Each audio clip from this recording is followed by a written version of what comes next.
2.700.000. Dosad ste zarađivali 15.000 dnevno. Prosečno. Zar vam nije čudno da tolike milione dobije za jedan dan? Zar niste pitali otkud mu toliki novac? Pitali smo ga.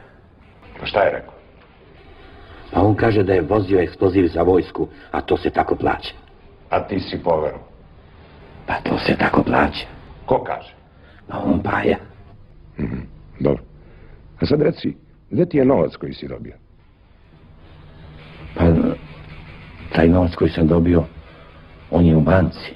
Sve. Pa nešto smo potrošili. Koliko?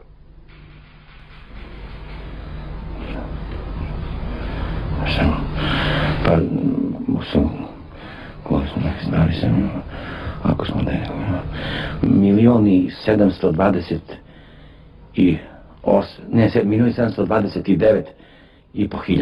ili 1.729.000, ili 2.800.000.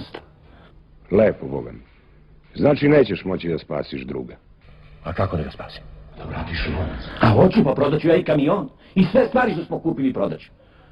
On nije čovjek za psu. Paži, Vladine,